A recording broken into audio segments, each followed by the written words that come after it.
37 নম্বর পর্ব নিয়ে আমরা আলোচনা করব এখন। এখানে আমাদের যে মুরাকাবা যে অধ্যায় আছে, অধ্যায়ের যে হাদিসটি এনেছেন ইমাম আন-নাওয়ী রাহিমাহুল্লাহ, যে আন আবি যার জুনদুব বিন জুনাদা ওয়া আবি আব্দুর রহমান মুআদ বিন জাবাল রাদিয়াল্লাহু আনহুমা, দুইজন সাহাবী থেকে হাদিসটি। দুজন সাহাবী খুবই বিখ্যাত, দুজন সাহাবী আবি যার এবং মুআদ বিন জাবাল। যে মুআদ বিন জাবাল রাদিয়াল্লাহু আনহু, ওনার সম্পর্কে রাসূল সাল্লাল্লাহু আলাইহি ওয়াসাল্লাম বলছেন যে আ'লামু বিল হালাল ওয়াল হারাম, যে হালাল এবং হারাম সম্পর্কে সবচেয়ে জ্ঞানী ব্যক্তিকে মুআদ বিন জাবাল। মুআদ বিন জাবাল উনি রাসূল সাল্লাল্লাহু আলাইহি ওয়াসাল্লাম বলেছেন যে উনি হালাল এবং হারাম সম্পর্কে অনেক বড় জ্ঞানী। এখানে এই দুইজন সাহাবী যে হাদিসটি বলতেছেন যে রাসূল সাল্লাল্লাহু আলাইহি ওয়াসাল্লাম বলেছেন যে ইত্তাকিল্লাহ হাইতু মা কুনতা, ইত্তাকিল্লাহ হাইতু মা কুনতা, তুমি আল্লাহকে ভয় করো যেখানে থাকো না কেন। যেখানে থাকো না কেন, তোমার অবস্থা যেরকমই থাকুক না কেন। ইসহাক ভাই, ঠিক আছে?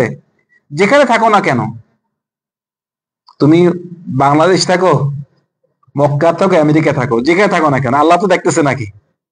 আচ্ছা, একটা বুঝলাম, যেখানে থাকো না কেন।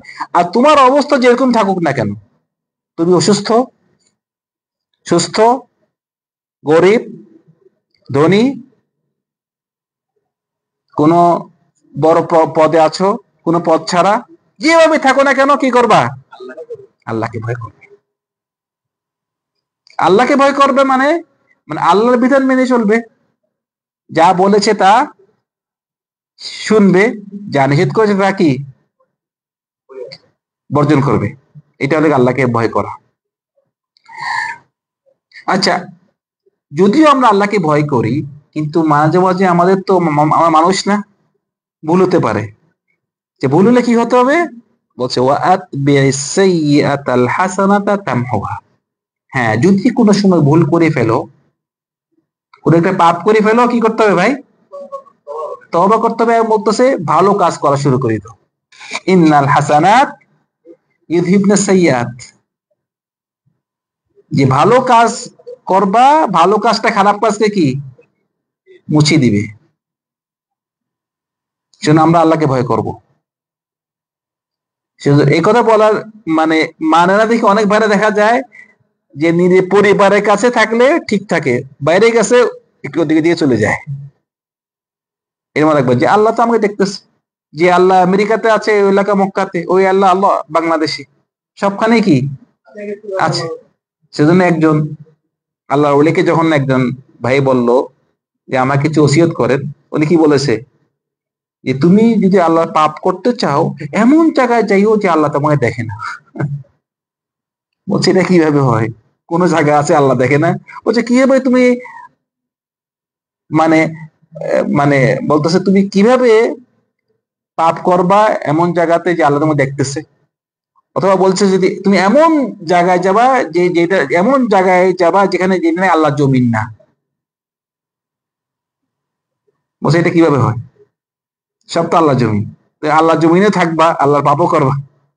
তো সেজন্য ভাইরা এটা মনে রাখতে হবে যে কোনো জায়গায় যান, যে কোনো অবস্থায় থাকেন, আল্লাহকে ভয় করতে হবে। এবং পাপ হয়ে গিয়েছে, কি করতে হবে? তওবা করতে হবে, সাথে সাথে ভালো কাজ করতে হবে। মানে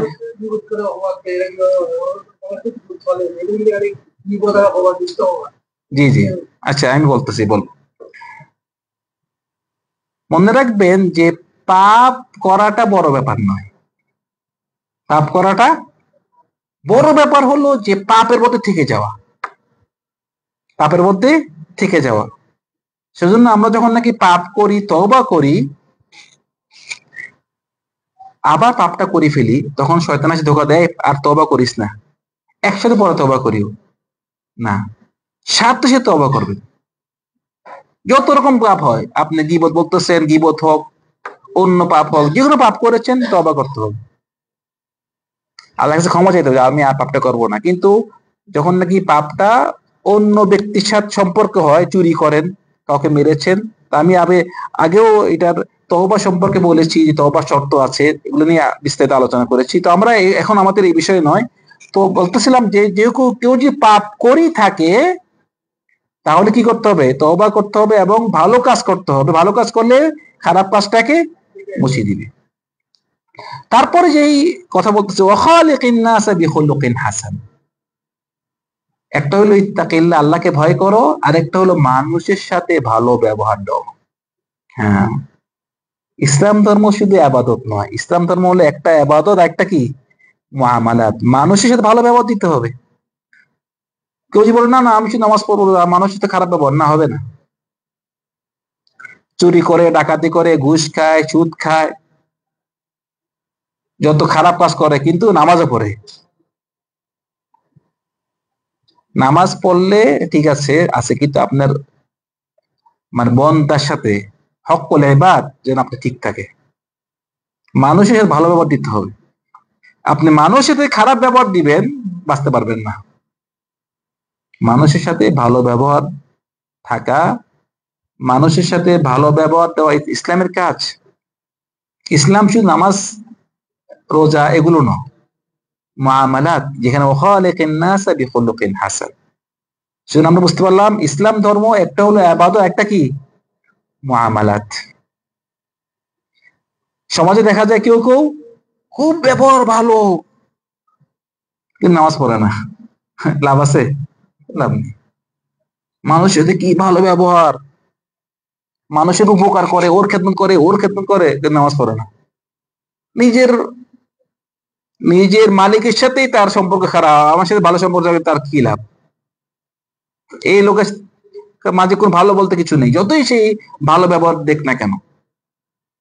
আবার আরেক কেউ যদি নামাজ পড়তেছে, রোজা রাখতেছে, কিন্তু অন্য ব্যক্তির সাথে তার খারাপ ব্যবহার দেয়, এই ব্যক্তির মধ্যেও মানে এ ধরনের ব্যক্তিও জান্নাতে যেতে খবর আছে।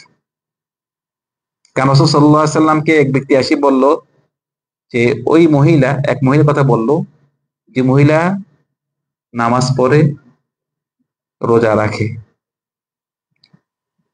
শুধু নামাজ পড়ে, রোজা রাখে, মানে তাহাজ্জুদের নামাজও পড়ে, মানে সে নফল ইবাদত করে। তার সমস্যা একটা, সমস্যাটা কি? তার প্রতিবেশীকে সে কষ্ট দেয় কথা বলে। রাসূলুল্লাহ বলছে লা খায়রা ফিহা, এই মহিলা কোনো ভালো নাই, সে জাহান্নামে যাবে। মানে নামাজ পড়তেছে, রোজা রাখতেছে, মানে নফল ইবাদত করতেছে, তাও যেহেতু সে তার ব্যবহার খারাপ, রাসূলুল্লাহ বলছে সে জাহান্নামে যাবে।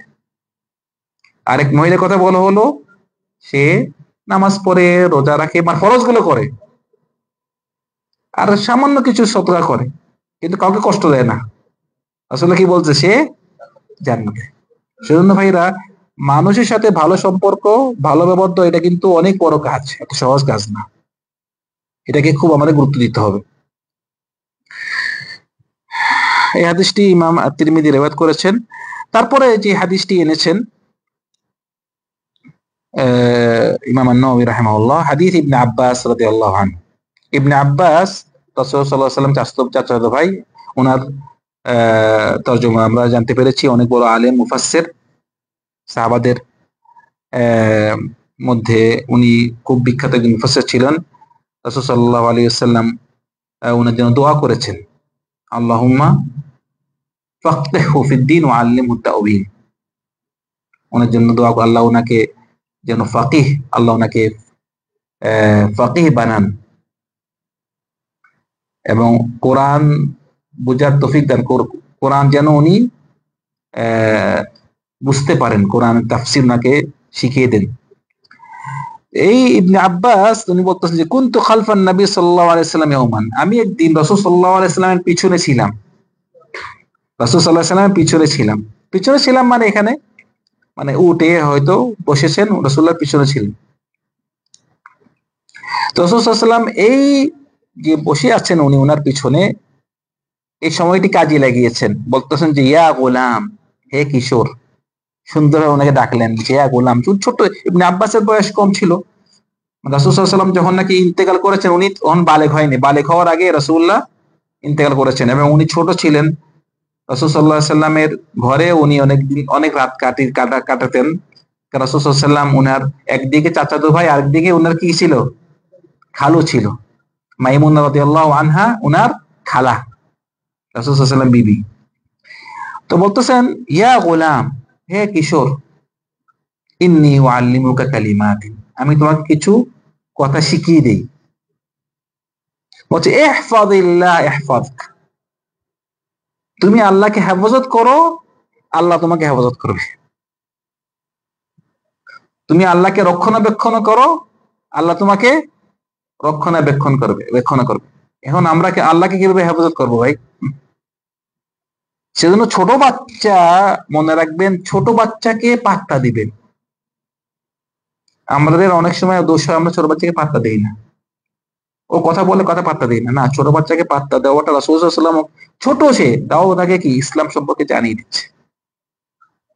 ছোট বাচ্চাদের সামনে সহজে কোনো ভুল কাজ করবেন না।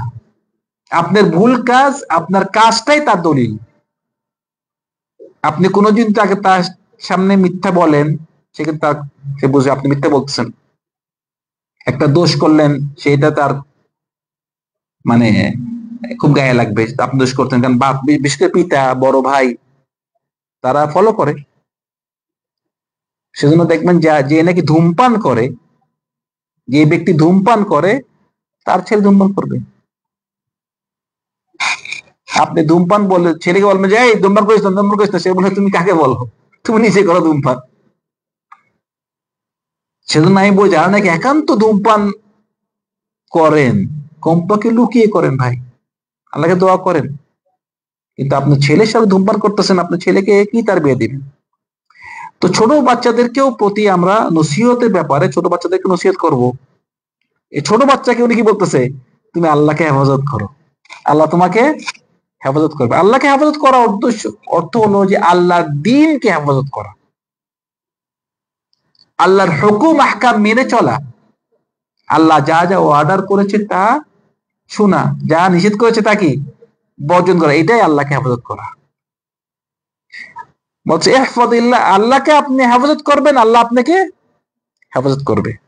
ইহফাজিল্লাহ তাজিদহু তুজাহাক, তুমি আল্লাহকে হেফাজত করবে, আল্লাহ তোমার সামনে থাকবে।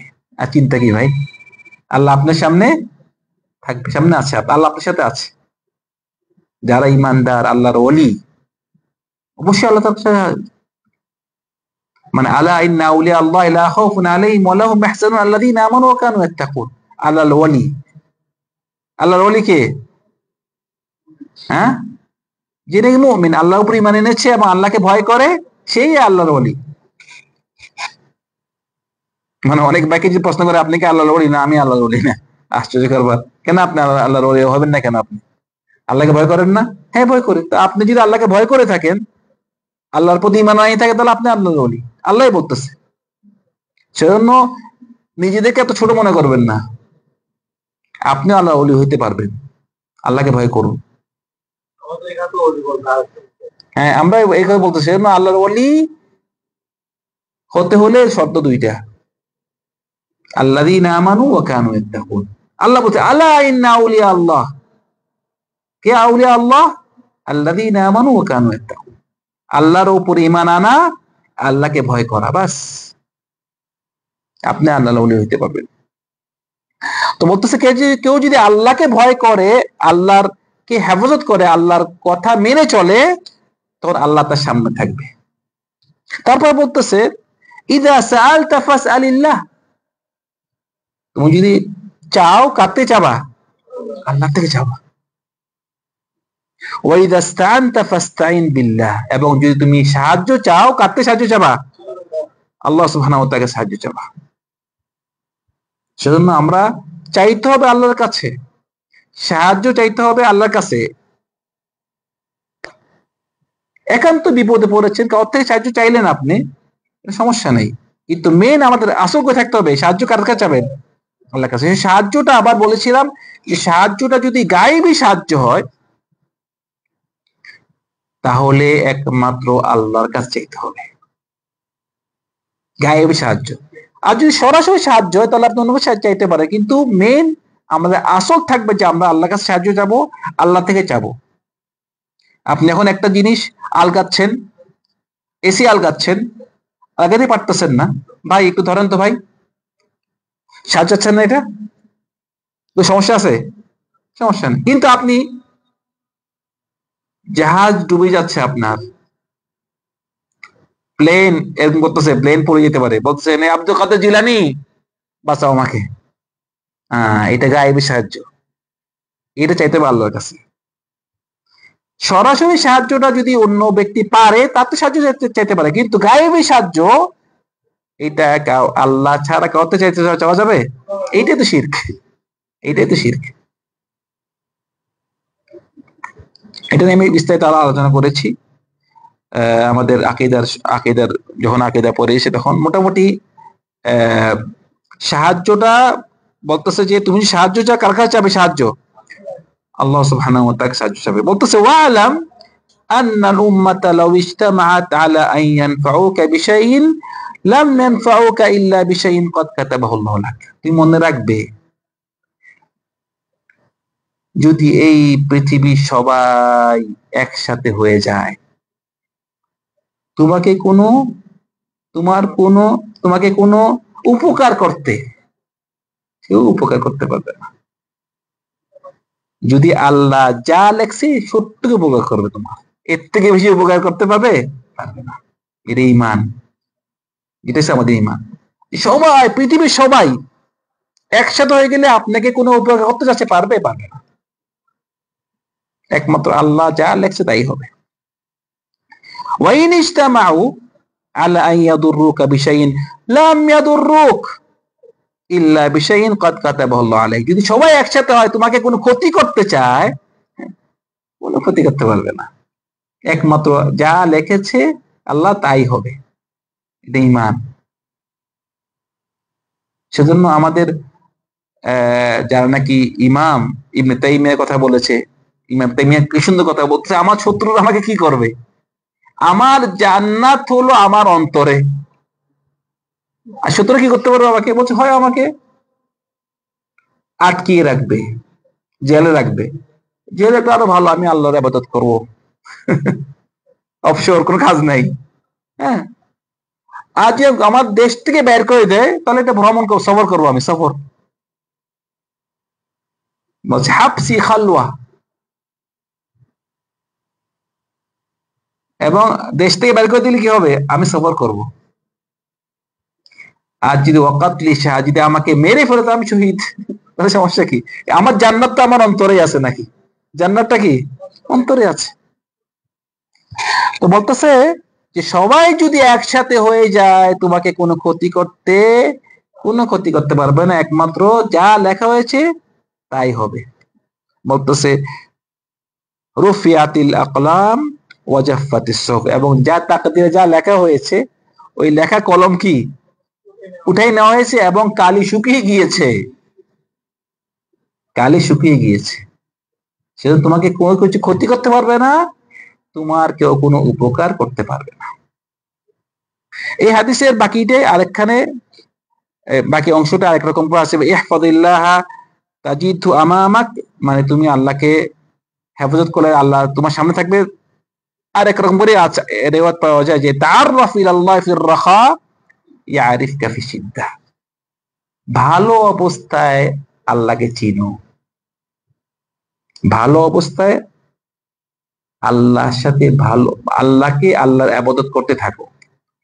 তুমি যখন নাকি তুমি সুস্থ আছো, তোমার যখন পয়সা থাকে, তুমি ধনী, কোনো অভাব নেই, তুমি সুস্থ আছো, আল্লাহকে চিনো। তুমি যখন নাকি দরিদ্র হবে, অসুস্থ হবে, মুসিবত আসবে, আল্লাহ তোমাকে কি তোমার সাথে থাকবে। আমরা তো অনেক সময় দেখা যায়, মানে যখন নাকি অসুস্থ হয়ে আল্লাহকে ডাকি, সুস্থ অবস্থায় আল্লাহকে ভুলে যাই। সুস্থ অবস্থায় আল্লাহকে ডাকতে হবে। বলতেছে তাআররাফ ইলাল্লাহি ফির রাখা, তোমার ভালো অবস্থায় আল্লাহকে দেখো, তোমার যখন অবস্থা খারাপ হবে আল্লাহ তোমার সাথে কি থাকবে। ওয়ালাম আন্নামা আখতাআকা লাম ইয়াকুন লিয়ুসিবাক, ওমা আসাবাকা লাম ইয়াকুন লিয়ুখতিয়াক, যে তোমার যেটি নাকি হয়নি, যেটি তোমার হয়নি এটা তোমার আসল হইতোই না, আর যেটা হয়েছে ওইটা হওয়ার তোমার তাকদিরে ছিল, এটা তাকদিরই কথা আর কি। মানে আপনি কোন একখানে গিয়েছেন, মানে অ্যাক্সিডেন্ট হয়ে যেত কিন্তু হয়নি, আসলে এটা আপনার যে লেখা ছিল না, লেখা আপনার এখানে অ্যাক্সিডেন্ট হওয়ার কথা ছিল না। আর অনেক সময় দেখা যায় অ্যাক্সিডেন্টের কোনো সম্ভাবনা নাই কিন্তু অ্যাক্সিডেন্ট হয়ে মারা গেছে। সেজন্য যেটা নাকি আপনার হওয়ার আছে, আপনি যতই চেষ্টা করেন ওইটা হয়ে যাবে বাঁচার জন্য। আর যদি দেখা যায় আপনি লেখা নেই, আপনি যতই করেছেন কিন্তু এটা আপনার জন্য বাস্তবায়ন হবে না। এটা হলো তাকদীর নিয়ে কথা, তাকদীর একটু বিশ্বাস রাখতে হবে। শুধু আমরা কাজ করে যাব, এভাবে বলবো না যে তাকদীরে নাই, না, আমরা কাজ করে যাব। যদি একান্ত আমাদের কাজটি সাকসেসফুল না হয়, আমরা কিভাবে নিজেকে সান্ত্বনা দিব যে তাকদীরে নাই, বাস শেষ। কেউ চেষ্টা করতেছেন সৌদি আরবে আসবেন, বাংলাদেশ থেকে অনেক চেষ্টা করেছেন, পরেতে আসতে পারলেন না, তখন বলবেন যে তার টাকা দিয়েছিল না, বাস সান্ত্বনা দেন। সেজন্য যারা নাকি মুসলিম, খাঁটি মুসলিম, তারা কোনো সময় আত্মহত্যা করে না। যতই মুসিবত এসেছে তাকদীরে ছিল, বাস শেষ। কিন্তু যারা নাকি যাদের মধ্যে ইসলামিক জ্ঞান নেই, হয় ফাসিক অথবা কাফের, কিচ্ছু হইলে আত্মহত্যা, ব্যবসা লস হয়েছে আত্মহত্যা, পরীক্ষা ফেল আত্মহত্যা, কারণ সে তাকদীরে তার বিশ্বাস নেই। তাই বলতেছে ওয়ালাম আন্নান নাসরা মা'আস সবর, মনে রাখবে যে সবরের সাথে সাথে কি জয় আছে, সবরের সাথে সাথেই আপনার জয়, আপনার বিজয় আছে সবরের সাথে। এবং ওয়ান্নাল ফারাজা মা'আল কারব, কষ্টর পরেই কি আছে, শান্তি আছে, কষ্টের সাথেই পরে শান্তি। ওয়ান্না মা'আল উসরি ইউসরা, যে কঠিনের পরে সহজ হবেই, কঠিনের পরে কি অবশ্যই সহজ। মানে দুনিয়া সিস্টেম হলো যে লাকাদ খালাকনাল ইনসানা ফি কাবাদ, শুধু দুঃখের না, সুখ দুঃখ নিয়েই,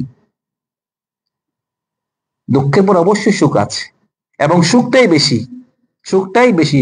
যে সূরাতুল শারহে বলছে কি ফাইন্না মা'আল উসরি ইউসরা, ইন্না মা'আল উসরি ইউসরা। উসর কবার বলা হয়েছে, কয়বার উসর বলা হয়েছে, বলছে ফাইন্না মা'আল উসরি ইউসরা, ইন্না মা'আল উসরি ইউসরা। তো এখানে উসর আর ইউসর, উসর অর্থ হলো কঠিন, আর ইউসর অর্থ হলো কি সহজ। বলছে কঠিনের সাথে সহজ আছে, আবার কঠিনের সাথে সহজ আছে। তো এখানে বলতেছে কঠিন হলো একটা, আর সহজ হলো দুইটা। বলছে অবশ্যই দুইটা সহজ, একটা কঠিনকে কি পরাজয় করবে। কারণ আল উসর আরবিতে আপনারা যদি গ্রামার জানেন, একটাকে বলে মাআরিফা, একটাকে বলে নাকেরা। যখন আল উসর আলিফ লাম আসছে, তখন বোঝা গেছে একটা, মানে এই অসরটা ওই অসর একই। ফাইন্না মাআল উসরি আলিফ লাম আছে, আবার ইন্না মাআল উসরি দুনোখানে আলিফ লাম আছে, বুঝছেন? আলিফ লাম মানে নির্ধারিত করা, মানে আপনি যদি বলেন কালাম, কালাম মানে কি কলম, কিন্তু আল কলাম নির্ধারিত করা হয়, মাআরিফা হয়ে যায় নির্ধারিত আলিফ লাম আসলে, কিন্তু কলাম নির্ধারিত সার। তো বলতেছে ফাইন্না মাআল উসরি, মানে এই দুঃখ, এই দুঃখটার সাথে কি আছে, সুখ আছে। আচ্ছা, একটা সুখ দুঃখ একটা, ঠিক আছে না? আবার বলছে ইন্না মাআল উসরি ইউসরা, আবার ওই আগের দুঃখটার সাথে আবার কি সুখ আছে। তো বুঝা গেছে দুইটা সুখ একটা দুঃখ, বলতে দুইটা সুখ একটা দুঃখকে পরাজয় অবশ্যই করবে। আপনি যারা গ্রামার বুঝছেন বুঝতে পারবেন আমার কথাটা, মানে দুইটা সুখ একটা দুঃখ, দুইটা সুখ একটা দুঃখ। তো এই ছিল আরেকটি হাদিস, ইবনে আব্বাস রাদিয়াল্লাহু আনহুমার হাদিস, যে এখানে নাকি আমরা বুঝতে পারলাম মুরাকাবা, যে আমরা যদি আল্লাহকে ভয় করি, আমরা আল্লাহর দ্বীন মেনে চলি, আল্লাহ সুবহানাহু ওয়া তাআলা আমাদের সাথে থাকবেন। এটা হলো মুরাকাবার দলিল। আমরা আমাদের অন্তর রাখবো যে আমরা আল্লাহকে ভয় করব, এবং আল্লাহ আমাদের অবস্থা যখন ভালো থাকবে তখন আমরা আল্লাহর সাথে যদি থাকি, আল্লাহ আমাদেরকে, আমাদের অবস্থা যখন খারাপ থাকবে আল্লাহ আমাদের সাথে থাকবেন। তো এইসব নিয়ে আমরা আলোচনা করলাম। আল্লাহ সুবহানাহু ওয়া তাআলা আমাদের সবাইকে আমরা যা শুনেছি তা আমল করার তৌফিক দান করুন। সাল্লাল্লাহু আলা সাইয়্যিদিনা মুহাম্মদ ওয়া আলা আলিহি ওয়া সাহবিহি আজমাইন। আসসালামু আলাইকুম ওয়া রাহমাতুল্লাহি ওয়া বারাকাতুহু।